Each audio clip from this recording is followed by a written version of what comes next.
Hey, welcome back to the Motorcyclist Podcast. This is where we talk about motorcycles and what makes them great. Topics on this show are constantly changing, but the one thing that remains is two-wheeled fun.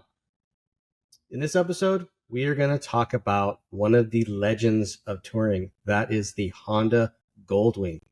It is at its 50th year in production this year, and so we definitely need to talk about it. But before we do that, let's make some introductions. We've got editor Adam Wahid. You've got photo director Jeff Allen, and you've got myself, executive editor Justin Dawes. So in this episode, we're going to talk about the gold standard of touring. Like I said, it turned 50 this year. It's an iconic tour renowned for its smoothness, its spaciousness, its comfort, and yeah, even some performance. So we're going to talk about why is it so good? Does it have a rival? And do we like the bike personally? So before we get started, let's talk about what the Goldwing is, and I'm gonna leave Adam to do this one. Tell us about the Goldwing, Adam. Let everyone know what the Goldwing is, because I know you love the thing. That's no secret. Yeah, well, Honda's Goldwing was a 4-cylinder, then turned 6-cylinder powered luxury touring bike from Honda out of Japan.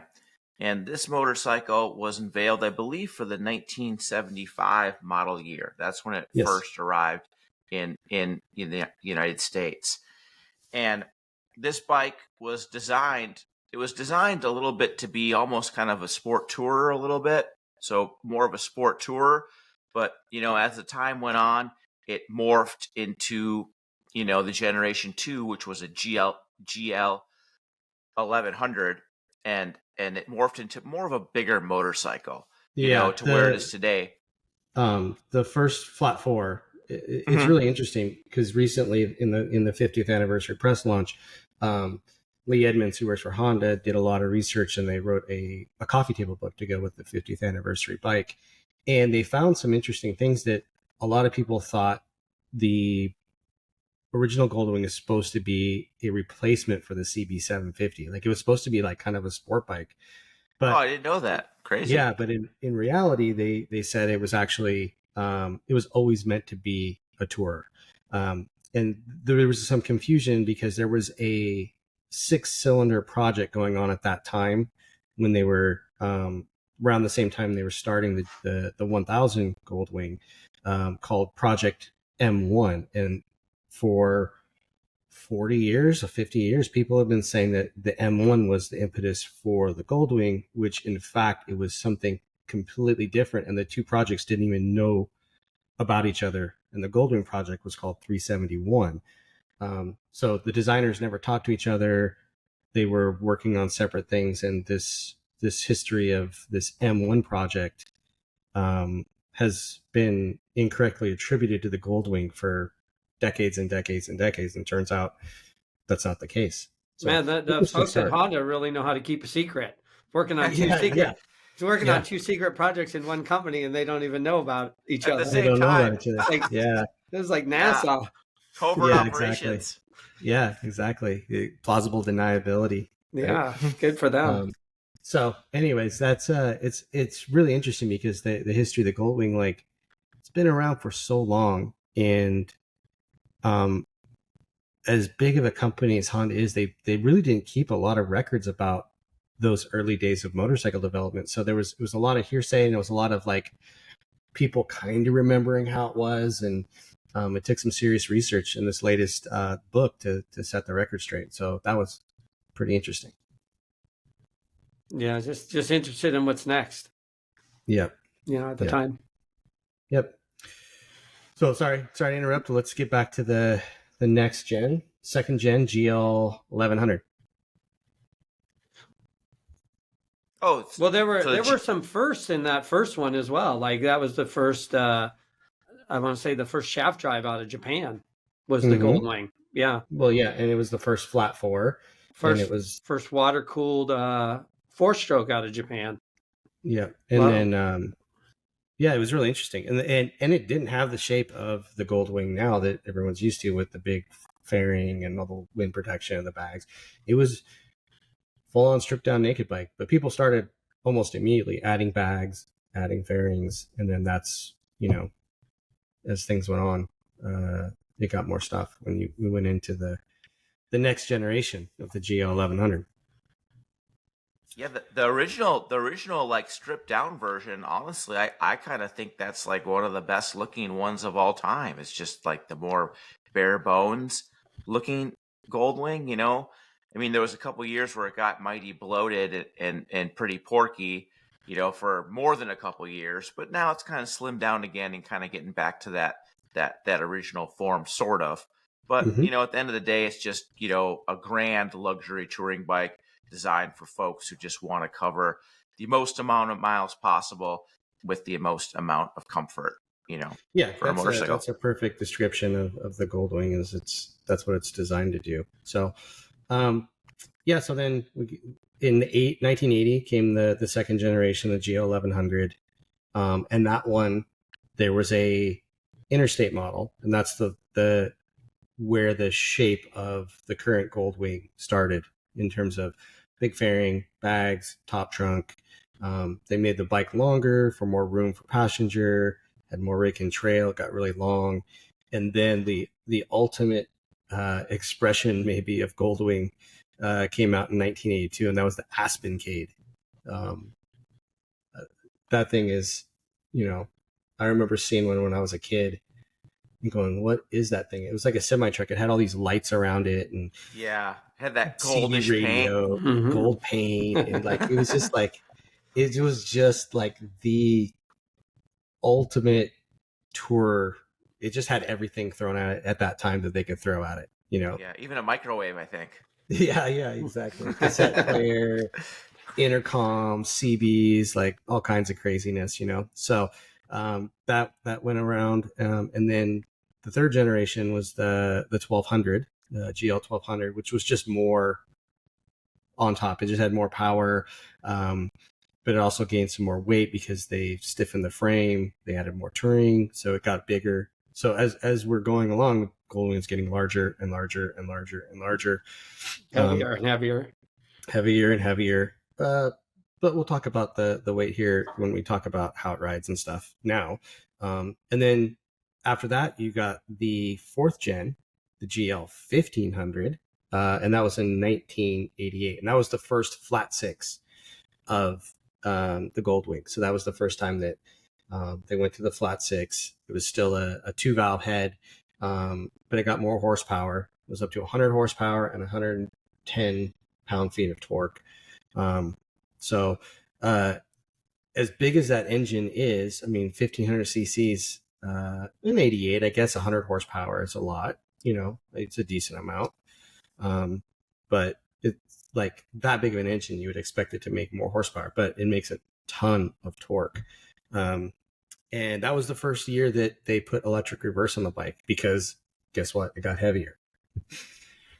Yeah, more firsts for the Goldwing. The bike had a lot of firsts. A lot of firsts, yeah. So electric reverse. So use the starter motor to reverse the bike, which is pretty cool setup. Then you go to the fifth gen, the Goldwing 1800, GL 1800 in 2001. So that's pretty amazing. The fourth gen was around for 13 years before they went to the next one, which says a lot about the bike. But that one got a twin spar aluminum frame, you know, like a sport bike. And it also got some sport bike geometry. Went to a much steeper 29-degree rake, 4.3-inch trail. It got fuel injection finally. And the power went up again to 117 horsepower and 123 foot-pounds. And this is kind of the modern era of Goldwings, where it got quite a bit slipperier. It looked, you know, a little bit more modern. Gone were all the square or sharp edges of the bodywork and the design, and you know, and that's when Goldwings, they always handled pretty well, but that Goldwing became like a really banging handler. So I don't know if either of you have ridden the fifth gen. I'm pretty sure Adam has. I don't know if you have, Jeff. I have as well. Yeah. Yeah. In fact, I would say most of my Goldwing experience would be on that fifth gen. Yeah, it was quite surprising how well it handled, for sure. Yeah, it was crazy how good that bike was, despite how not awesome it looked. Yeah, yeah. I mean, it was very kind of blobbish. Yeah, Yeah. I mean, especially when there was that year or it was yellow. It just looked like yeah. this Oh my God. this big bird looking thing. Yeah. Yeah. Remember the blue? The blue, they had a blue one year in like 2012, like this aqua blue. It was actually a good blue. It had like some sparkle in it. You know? It was like electric blue. Yeah. Yeah. And the paint kind of helped hide the hideous lines of that minivan like Goldwing, you know? It was early 2000 Honda design language, right? I mean, it wasn't the only Honda that looked like a melted candy bar or something. You know? That's actually a pretty good analogy. Yeah, it's a really good one. All the corners are rounded off. Yeah. Nice one, Justin. Yeah, you're like, oh, like you would be excited to unwrap it, and then you're like, oh, my candy bar's ruined. But it still tasted good, right? Yeah. It still worked. Yeah, for sure. It just wasn't appetizing to the eyeballs. So, but I think that changed with the 6th generation, which is the current generation. Came out in 2018. It's got a 4-valve head. Finally, it's got all the radiator aids you would need. And they went to a Hossack fork, which is a girder fork with a shock in the middle. So it's gone as a telescopic front fork to this Hossack fork, which makes the handling even better. And it got DCT for the first time. And that is a big milestone, I think, for the Goldwing. Probably above everything else in 2018 is the DCT option. So, and amazingly now, Honda says that 2/3 of the Goldwing sold today are DCT. So more people are buying DCT for the Goldwing than are not. Mm-hmm. So that's quite interesting. I think you guys know, like, DCT is not my choice. I like operating motorcycles in the manual mode. It works. It works really well. There's nothing wrong with the way it works. It works great. It's just I don't know. I'm a traditionalist, I guess. I just want to shift the gears. I want to bang through gears myself. I agree on every other motorcycle except for the Goldwing. Goldwing, I would absolutely take DCT every single time on the Goldwing. It just fits it. It just works the right way. It's easy to use. You can manually shift it if you want to boogie. But when you're just touring, not having to shift is just another addition of luxury for me. I dig it. I absolutely dig it. What about you? Which one do you prefer?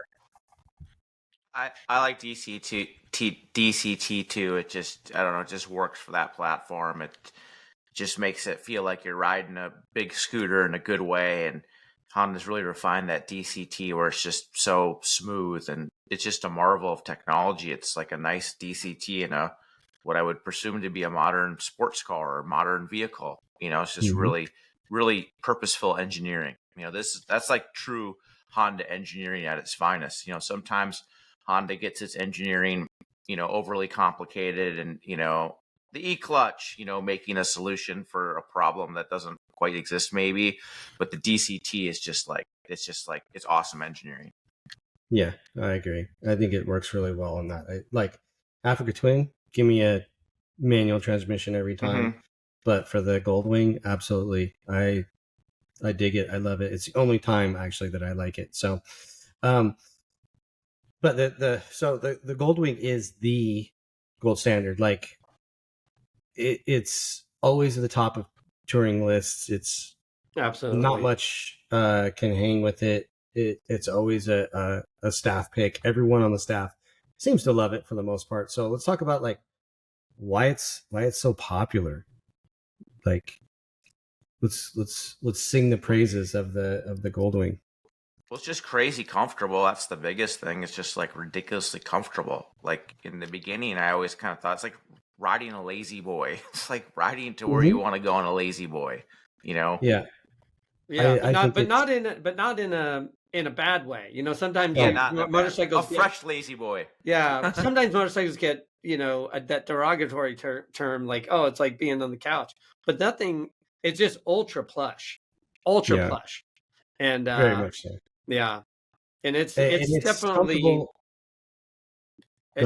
an all day motorcycle. Like you can be put in long miles and be, still pretty refreshed at the end of the day.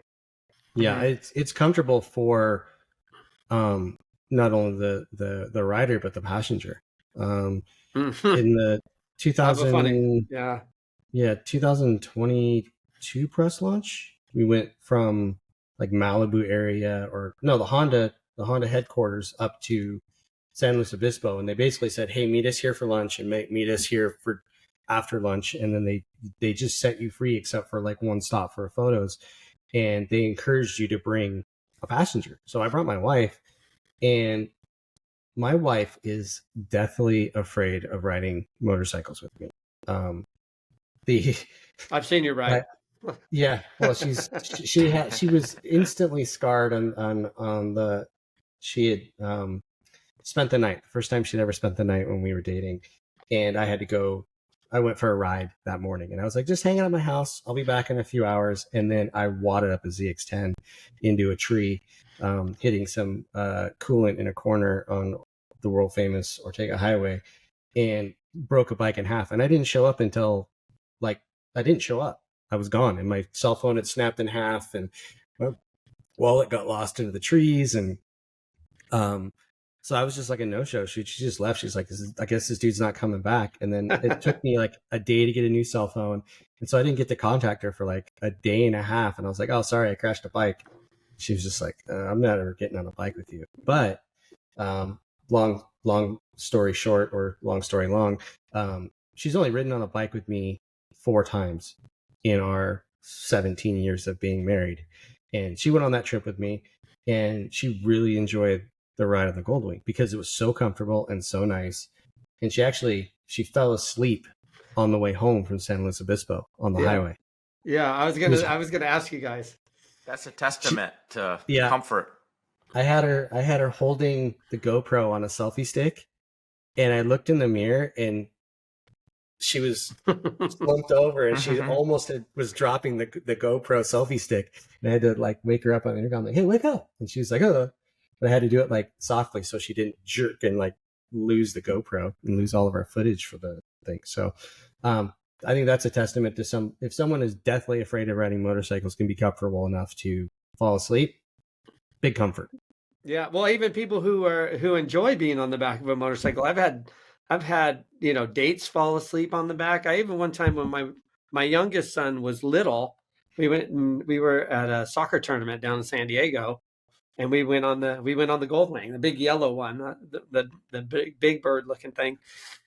And on the way home, he fell asleep on the freeway, and he was little, but that seat, the way it cradled you with the armrest, I had a number of people in cars waving me down, trying to like let me know that the kid on the back was asleep and might fall off. Well, there's no chance of him falling off, but he loved being on the bike, and I think that's also like people love being on the bike, and it's still pretty damn comfortable.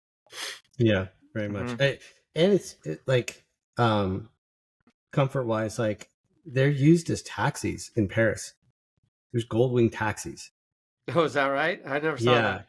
Yeah, they're kind of like they were like a thing, and they're kind of now an underground thing. But basically, the rider shows up with a helmet, hands you a helmet, throws your luggage in the saddlebags, and whisks you off to the airport or whatever on a Goldwing. And it's a good mount because the passenger doesn't have to hold on. They can just sit in the chair, and they become part of the bike. So handling wise, they're not affecting the way the bike handles. So a total non-rider can sit there and be comfortable, not change the way the bike handles, and it's all good. So that sounds like a good idea. Yeah, I mean, it is. Except for putting on a stranger's helmet. Other than that, yeah, it's probably ill-fitting and can spin around on your head. It's probably a size extra large to fit everyone. Yeah, But anyway, but on top of the comfort, obviously, which is always maybe the first topic of discussion on a Goldwing, there's other things like the handling. Like we kind of covered it already, but that thing boogies. Like it handles so good, and it feels so much lighter than it is. Yeah, it's a pretty heavy bike, but even at like low parking lot speeds, just like if you just start moving a couple miles an hour and the weight really disappears. It's such a Completely. well-balanced machine at low speeds, especially compared to other touring bikes. That thing, but like it's because of that engine, low slung, flat six, keeps the center of gravity low. It's actually, pretty close to the center line of the front to back. Weight distribution is really good on the bike. So it's just balanced in every direction, So like, yeah, you just get moving a mile an hour and the steering becomes light, and it's just, it works. So, yeah. And they've managed to give it, with the current generation, they've managed to give it better ground clearance. What we were talking about, the previous gen, like sort of that bulbous one, you could easily drag stuff. But for one, like the foot pegs were low, and then also a little bit of body work that covered the motor. You can start dragging stuff. Yeah, and they've done a good job giving it good ground clearance even. Yeah, I mean, now you can still drag the foot pegs pretty easily because it's so easy to handle, but nothing else drags. So you just deck the floorboard, and you just let it go fold up to its stop, and then you go, okay, that's as far as I can leave the bike over, and then you just, Yeah. So, and I think that goes to the twin spar frame. Like, it's got a sport bike frame. It's just a gigantic sport bike frame on it, Power, it's still it's 125 horsepower now and 125 pound-feet of torque, is the claim numbers. So even that big of an engine, 1800 cc engine, it's a fairly low horsepower engine, but it makes a ton of torque, and it makes it at the peak torque is at like 1500 RPM. Yeah, it's crazy. It just idles just away. Off idle. Yeah, just off idle, it has maximum torquage, which is super impressive. And that's what that bike needs to be able to move so effortlessly, because it's so heavy, is just a ton of torque. Like, you don't need super revving high horsepower. You need like a bunch of grunt to move that bike forward, and that's what it does really well. Yeah, at low speeds, that's like you kind of build your confidence on a big bike. Is it just that ease of movement right off the stop? Yeah. Yep. So, other reasons why it's so popular, and so good is, it's the bike that, like, if I was like, Adam, you need to go to Texas tomorrow, take a bike out of the garage, you're going to grab the Goldwing every time. Every time. Yeah. Every single time. Maybe with some auxiliary fuel tanks right now. Yeah. Well, it's also, a lot of the comfort comes from the fact that the fairing creates a really nice wind pocket. Like you do not get beat up behind there. That's part of like how you arrive fresh. It's comfortable sitting position. It's easy to ride, but also you're not getting buffeted. It's really, really nice pocket behind behind that fairing.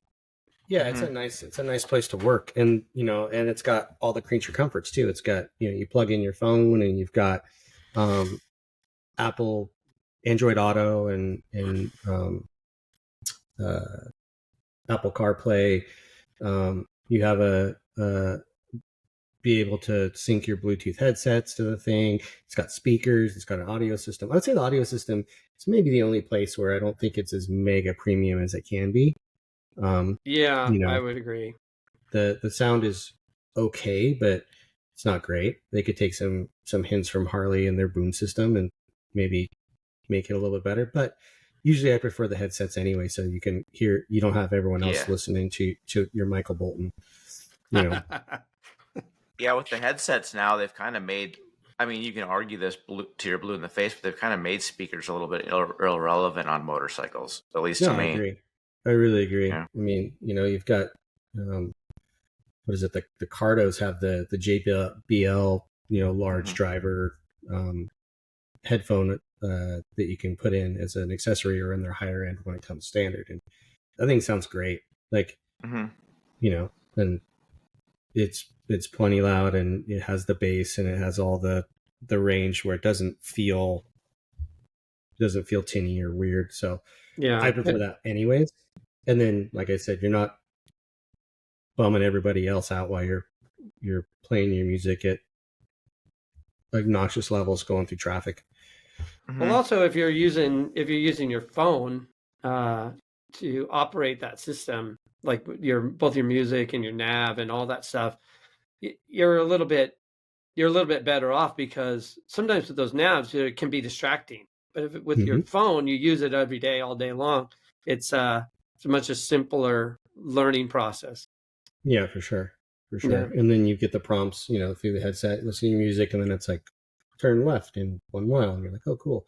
Like, it all just works. So it's really nice. You've got heated seats, you got heated grips, you've got adjustable windscreen, that's infinitely adjustable up and down, so you can get it in exactly where you like it. You've got the electric reverse. It's got every bell and whistle that you can think of on it, and it just makes it rad. So yeah, I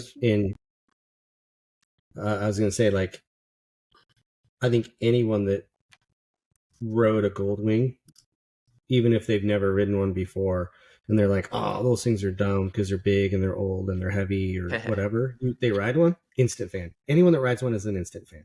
Yeah. They can win over anybody. That's true. It's kind of, if you don't like it, it's because you haven't ridden one. Yeah, don't knock it till you try it, especially a Goldwing. Let's talk about, just real quick, some competitors of the Goldwing. What do you see, Adam, as like the biggest competitor to the Goldwing? Well, it kind of depends. I mean, there's other bikes in the luxury touring class, but realistically, the Goldwing's kind of in a class of its own. You got the BMW K1600 GTL, which debuted a long while ago, and that was kind of a competitor, but really it's not a competitor, because the K1600 GTL is just it's a luxury touring bike, but it's way more sporty, just like way more sporty. It's way more sporty. It sits up higher, which isn't a bad thing. Yeah, it is different in the way that it is more of a traditional motorcycle. It is not a couch, right? It's got comfort, and it's got wind protection, and it's got power and performance. But when you sit on it, you don't have that cradle that you get out of a Goldwing when you're sitting on it. Yeah. So, and the K1600 GTL it wants to go. It just wants to go. Like, it wants to go 120 everywhere. It's just a very high performance motorcycle, that's kind of masked in this, like, oh yeah, I'm just cruising. It's nice and slow, Yeah, exactly. Definitely Autobahn Slayer there. Yeah, Autobahn machine for sure. So I would say that's the main competitor. I mean, it's also a 6-cylinder. Yeah, it's also a 6-cylinder, which makes sense, but it's an inline 6 versus the flat 6. But that's kind of a cool little, technological comparison. Like, whose is better, flat 6 or inline 6? Again, another great topic for debate. And I like both engine configurations, and they both bring something to the table. It's kind of cool that two motorcycle manufacturers offer two totally different powertrain configurations, but still the same, the amount of cylinders. Yeah, exactly. You got a couple American options, obviously. You've got the Harley Davidson Street Glide Ultra and the Indian Roadmaster or the Indian Pursuit. I think are the US options, but they're just not as smooth. They're not as polished as that. They're a little bit different. I think they have slightly different goals, Yeah. They have more attitude too. I mean, they're more of a, an American cruiser, so they have a different persona about them.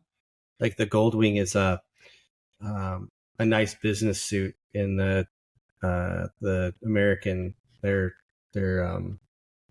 Kentucky tuxedos. They're tank tops. They're leather and denim, so it's just a different way, but they do get the job done. They're very comfortable, but they just are,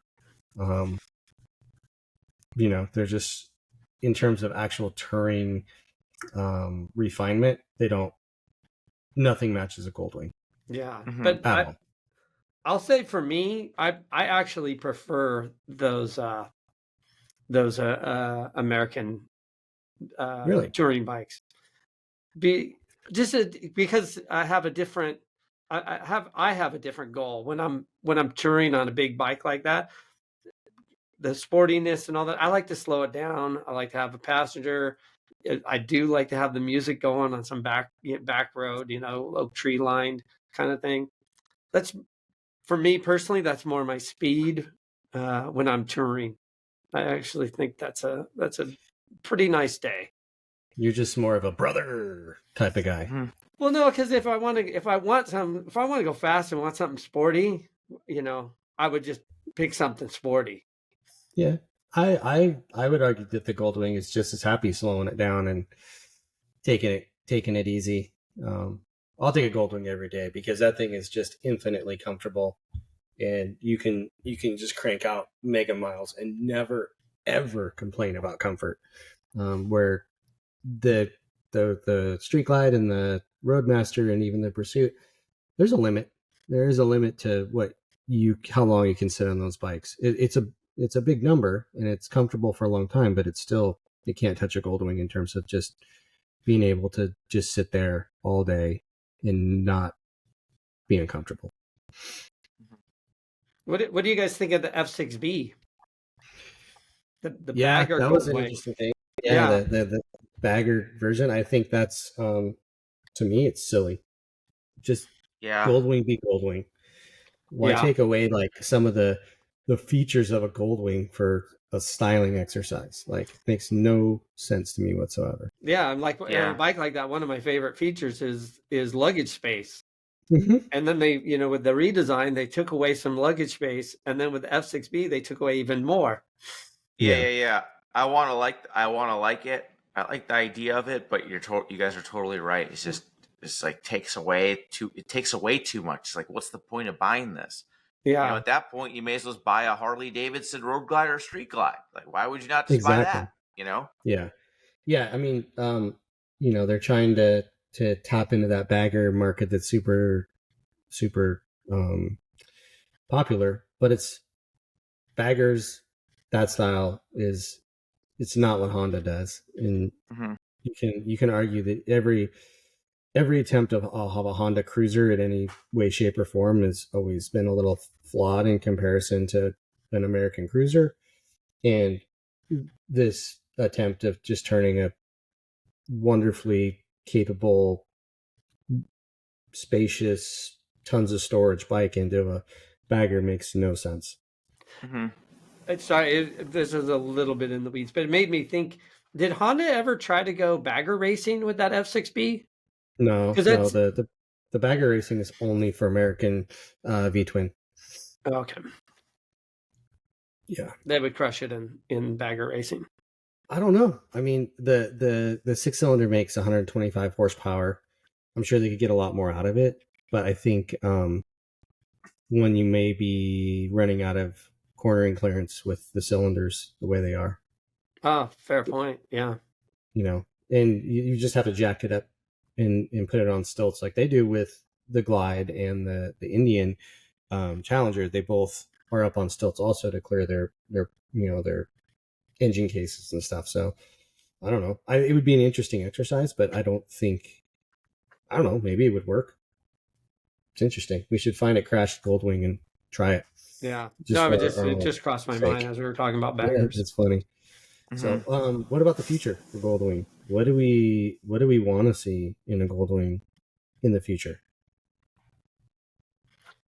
Well, I guess more and less. Less weight. Like if you could. I know that the current generation was a big drop in weight from the previous, right? It was, if I remember, was it about 30 really pounds? Significant. Yeah, significant. Maybe 30 pounds. And a lot, yeah. I mean, a big bike like that, if you could, you would benefit from dropping any amount of weight. And then more, I would say, like to Adam's point, a little more fuel range, and a little more luggage space. Mhm. Yeah, all good points. Yeah. That's what I would like to see. I would like to see more power, and I'm wondering if there's going to be more cylinders attached to the engine. Especially now that there's a that Chinese Great Wall Motors has come out with the Suou, something like that, Souo. It's a flat 8. Kind of looks like a Goldwing, but it's an 8-cylinder. It looks a lot like a Goldwing. Uncannily, right? Yeah. But it's an 8-cylinder, so and it's it's an interesting concept for sure that it's an 8-cylinder. So would Honda respond with an 8-cylinder? Have they had a 8-cylinder in their back pocket forever and just been like, no, we don't need to do that right now? Or could they go the other way and go with a supercharged 4-cylinder? Yeah, or supercharge the 6-cylinder. Yeah. They do have that electric supercharger concept that they've got on the 3-cylinder. Could easily be adapted to a Goldwing because there's plenty of room on a Goldwing for anything else to be added, to be honest. So yeah, I think it would be more like fuel efficient too to be a supercharged 4 than a flat 8. Yeah. So Honda, if you're listening, we want to see some compressed air going into a Goldwing. See what will happen. So anyway, any other thoughts on the Goldwing before we get out of here for the day?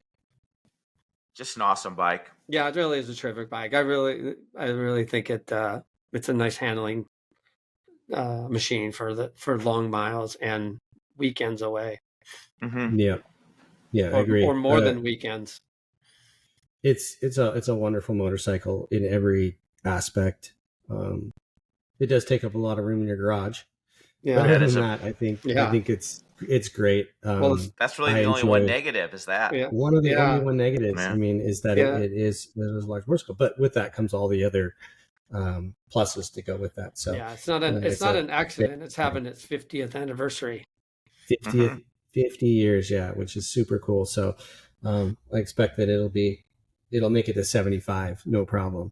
So easily. Yeah, easily. So anyway, that's our thoughts on the Goldwing. There is no competitor for the Goldwing. It sits in a class of its own pretty much. Yes, there's other tours, but nobody does it like Goldwing does it. It's big, it's comfy, it handles well. There's not much to complain about the bike, and there's not much to complain about after a long ride on a Goldwing. It's epic. It's one of the great motorcycles of our age, and it will continue to be. So we appreciate your support. Like, comment, subscribe, of course, and then put your comments down below. Let us know what you think of the Goldwing, if you like it, if you don't like it. And as always, give us some ideas for the next few podcasts. We want to hear what you want us to talk about. So we'll see you on the next one. Thanks for listening. See you next time.